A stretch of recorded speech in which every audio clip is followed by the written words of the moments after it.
उस राख को लेकर के इसमें मिक्स कर देना है। मिक्स करने के बाद जो पैरालाइज का पेशेंट है, चाहे वो मोनोप्लेजिया का पेशेंट हो या फिर वो डाइप्लेजिया से पीड़ित हो या फिर वो पैराप्लेजिया से हो, चाहे इन तीनों में से कोई भी अगर प्लेजिया हो यानी कि पैरालाइज हो, चाहे डाइप्लेजिया हो, मोनोप्लेजिया हो या फिर पैराप्लेजिया हो, इनमें से तीनों में से आप जो है उसके शरीर में दिन में 3 से 4 बार जो है इस ऑयल से मसाज करें। अस्सलामु अलैकुम व रहमतुल्लाहि व बरकातुहू। मैं हूं आप सबका खादिम मोहम्मद उबैदुर रहमान। आज मैं फिर से आप सबकी खिदमत में हाजिर आया हूं एक और बड़ी बीमारी के आयुर्वेदिक उपचार को लेकर के कि उस बीमारी का किस तरीके से उपचार किया जाए।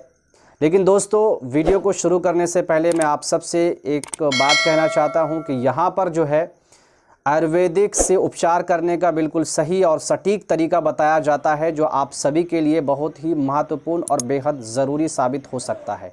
अगर आप आयुर्वेदिक से सही तरीके से उपचार करने का कोई तरीका जानना चाहते हैं या कोई नुस्खा जानना चाहते हैं, तो ऐसे में ये चैनल का जो वीडियोज़ हैं वो आप सबके लिए बहुत ही फ़ायदेमंद हो सकता है या बहुत ही महत्वपूर्ण आपके लिए वीडियो साबित हो सकता है। तो अभी तक अगर आपने चैनल को सब्सक्राइब नहीं किया है तो ऐसी ही सटीक और सही जानकारी के लिए आप इस चैनल को सब्सक्राइब कर सकते हैं और बेल आइकन की घंटी को दबा करके नोटिफिकेशन भी पा सकते हैं। आइए दोस्तों, आज की इस वीडियो में जो हम बात करने वाले हैं वो है पैरालाइज की बीमारी। जी हाँ, पैरालाइज का आपने नाम सुना होगा, जिसे लकवा की बीमारी कहते हैं। इस बीमारी से आज के डेट में हज़ारों लोग जो हैं पीड़ित हैं और इस बीमारी का एक तरीके से ये एक बात कही जा रही है कि इस बीमारी का कोई इलाज नहीं है, बिल्कुल सटीक इलाज नहीं है। इसीलिए आज की इस वीडियो में हम जानेंगे कि ये लकवा यानी कि पैरालाइज की जो बीमारी है वो कैसे इंसान के अंदर आती है और इसके कितने प्रकार होते हैं और इस बीमारी का आयुर्वेदिक में क्या कोई सटीक और सही इलाज है या नहीं है। इन 3 चीज़ों को लेकर के आज की इस वीडियो में हम बात करेंगे। तो आइए दोस्तों, आज की इस वीडियो में हम ये जानेंगे कि पैरालाइज जैसी जो बीमारी है यानी कि लकवे की जो बीमारी है वो इंसान के अंदर कैसे आती है, इसके क्या रीज़न हैं और किस वजह से आती है, और इसके अलावा इस बीमारी के कितने प्रकार हैं, कितनी किस्म हैं, और इसके बाद हम जानेंगे कि क्या इस बीमारी का आयुर्वेदिक में कोई सटीक और सही इलाज है या नहीं है। इन तीनों चीज़ों पर हम बात करेंगे। अगर आप पूरी जानकारी लेना चाहते हैं तो वीडियो के आखिर तक बने रहिएगा। इंशाल्लाह यहाँ पर बिल्कुल सही और सटीक पूरी जानकारी दी जाएगी। सबसे पहले हम बात कर लेते हैं कि आखिर ये बीमारी जो इंसान के शरीर में आती है ये कैसे आती है, क्या रीज़न है, क्या कारण है। तो इसके आने के अनेक कारण हैं। ये जो शरीर में आती है इसके अनेक कारण हैं। उन कारणों में से कुछ कारण ये भी है कि जैसे कि आपका दिमाग का जो नस है, जो ब्लड सर्कुलेशन का जो नस होता है, यानी कि दिमाग से होते हुए ही पूरी बॉडी में हमारा ब्लड जो है सर्कुलेट करता है। तो ऐसे में अगर वो नस बैठ जाता है, वो नली अगर आपकी बैठ जाती है और ऐसे में वो ब्लड जो है सप्लाई नहीं करता है तो आपको पैरालाइज हो सकता है। अब किस तरफ, यानी कि जिस तरफ का नस आपका काम करना बंद कर देगा उस तरफ आपको पैरालाइज हो सकता है। दूसरा यह है कि अगर आपका एक्सीडेंटल केस है, यानी कि अगर एक्सीडेंट हो गए हैं, ऐसे में अगर आपका नस बैठ जाता है तो भी आपको पैरालाइज हो सकता है। इसके अलावा और भी बहुत अनेक कारण हैं, जैसे खान पीन सही नहीं रहना, ज़्यादा टेंशन्स लेना, बहुत सारी रीज़न हैं इसमें। लेकिन इसमें से ज़्यादातर वो जो पहले के जो 2 हमने बताए हैं वो अक्सर होता है। अब आइए दोस्तों, इस बीमारी के प्रकार को लेकर के बात कर लेते हैं कि आखिर आयुर्वेदिक में इस बीमारी को कितने हिस्सों में बांटा गया है, यानी कि कितने प्रकार में बांटा गया है। तो सबसे पहले हम बात कर लेते हैं फेशियल पैरालाइज को लेकर के, यानी कि आपके फेस में, चेहरे में ये बीमारी होती है। आँख में भी हो सकती है, नाक में भी हो सकती है, मुँह में भी हो सकती है, दाढ़ी में भी हो सकती है। इसे कहते हैं फेशियल पैरालाइज। और दूसरा मोनोप्लेजिया। मोनोप्लेजिया में होता यह है कि पेशेंट्स का वन साइड काम करना बंद कर देता है, यानी वहाँ जो है एहसास नहीं होता है, वो बिल्कुल काम करना बंद कर देता है। तीसरा होता है डाइप्लेजिया। डाइप्लेजिया में दोस्तों होता क्या है कि आपका दोनों साइड जो है काम करना बंद कर देता है, यानी कि जो भी इस बीमारी से पीड़ित हैं, जो भी इस बीमारी का पेशेंट्स हैं, उसका दोनों साइड काम करना बंद कर देता है। ये हो गया डायप्लेजिया। तीसरा है दोस्तों पैराप्लेजिया। पैराप्लेजिया में ये होता है कि आपका जो कमर है, कमर के नीचे ये बीमारी अटैक करती है। कमर के नीचे हो सकता है आपके दोनों पैर खत्म हो सकते हैं या फिर एक पैर में भी अटैक हो सकती है। पांचवे की अगर हम बात करें तो पांचवा है चिल्ड्रेन पैरालाइज। चिल्ड्रेन पैरालाइज इसीलिए कहा गया है क्योंकि ज़्यादातर ये जो है 2-3 महीने के बच्चे से लेकर के 3 से 4 साल के बच्चे पर अचानक अटैक करता है, यानी कि अचानक ये बीमारी बच्चों में आ जाती है, इसीलिए उसे चिल्ड्रेन पैरालाइज कहते हैं।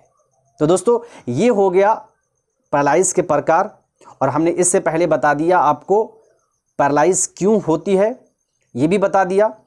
अब आइए बात कर लेते हैं कि क्या पैरालाइज जैसी खतरनाक बीमारी के लिए आयुर्वेदिक में कोई सटीक और सही नुस्खा या सटीक और सही इलाज है या नहीं है। तो जी हाँ, बिल्कुल है।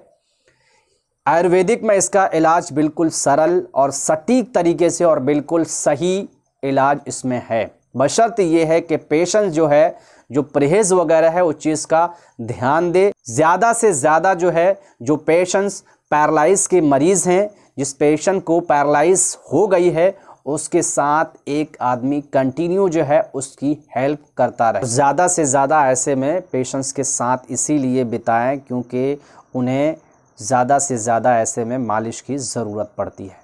आइए दोस्तों, बगैर टाइम को वेस्ट किए हम आपको ले चलते हैं आयुर्वेदिक की उस सटीक दवाई की तरफ जो बिल्कुल तेज़ी के साथ काम करता है और इंशाअल्लाह बहुत जल्दी इसका रिज़ल्ट आपको मिल जाएगा। सबसे पहले आपको 3 चीज़ इसमें मिलानी है। हो सकता है कि एक चीज़ आपके लिए बहुत ज़्यादा कठिन हो। स्क्रीन पे आप देख रहे हैं दोस्तों, सबसे पहले इस सांप के यानी कि इस स्नैक्स के जो छाल होते हैं वो गर्मियों के मौसम में इस छाल को फेंक देते हैं। आप कहीं भी जो बांस वगैरह का झाड़ होता है, जो बाम्बू का झाड़ होता है, उस झाड़ में आप देख सकते हैं। इसे आम भाषा में हम इधर कल्लक बोलते हैं, यानी कि सांप का कल्लक बोलते हैं। हर साल जो है ये अपने बदन की चमड़ी को उतार के खुद ब खुद ही फेंक देता है। इस सांप के चमड़ी को लेना है। इस सांप का नाम है बेछार। सबसे पहले आपको दोस्तों ये करना है, बेछार सांप के कल्लक को ले करके उसको जला करके उसका राख बना लेना है, यानी कि राख बना करके थोड़ी सी राख बनेगी, इतनी सी राख बनेगी, उस राख को महफूज तरीके से रख लेना है, अच्छी तरीके से रख लेना है। अब आइए दूसरी तरफ हम आपको ले चलते हैं। दूसरा करना यह है कि आपको धुतुरा के बारे में मालूम होगा। धुतुरा का फल होता है। धुतुरा कई प्रकार के होते हैं, लेकिन आपको काला धुतुरा होता है, धुतुरा, उसको लेना है और इसके साथ में वाइट मूसली लेना है। वाइट मूसली, ब्लैक धुतुरा, ये दोनों चीज़ मिक्स करने के बाद काली मिर्च आप 21 लें, 42 लें, 50 लें, ये आप ले करके उसको अच्छी तरीके से भून करके जला करके उसका ऑयल बना लें। दोस्तों इस तरीके से ऑयल बन करके आपके पास तैयार हो गया है। एक बार फिर से आप ध्यान से सुन लें इस ऑयल को कैसे बनाना है। सबसे पहले वाइट मूसली को लेना है। वाइट मूसली को लेने के बाद जो ब्लैक धुतुरा है, यानी धुतुरा कई प्रकार के होते हैं, याद रखें जहन में, धुतुरा कई प्रकार के होते हैं। जो ब्लैक धुतुरा होता है उसके फल को लेना है, वाइट मूसली को लेना है और काली मिर्च को लेना है। काली मिर्च लेने के लिए ना भूलें, 20, 30, 40 जितना भी आप ले सकें उसको ले लें। इसके बाद इसको भून करके इसका तेल निकाल लें। अगर ये ऐसे तेल नहीं निकलता है तो तिल के तेल में इसको भून करके वो तेल जो है आप पूरी तरीके से बना सकते हैं।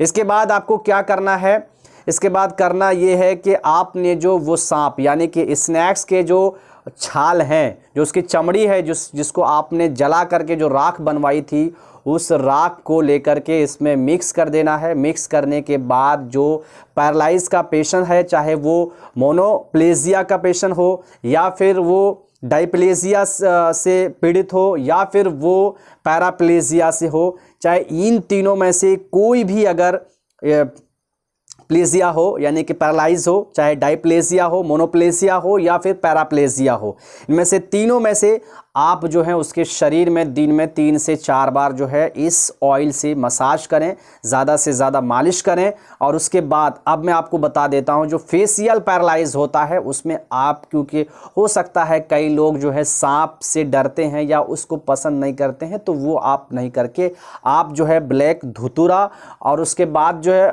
वाइट मूसली और काली मिर्च, इसका लेकर के आप जो है वहाँ पे लगातार मालिश कर सकते हैं। क्योंकि मुंह है तो आप दिन में ज़्यादा से ज़्यादा जितना मालिश कर सकें, लेकिन कम से कम 3 से 4 बार आपको मालिश करना पड़ेगा। तो दोस्तों इसी तरीके से अगर आप मालिश करते हैं, लगातार मालिश करते हैं और आप ठंडी सामान वगैरह नहीं खाते हैं और ज़्यादा पेशेंट्स को कहें कि ज़्यादा टेंशन ना लें, वो बिल्कुल ठीक हो जाएंगे, पहले की तरह हो जाएंगे।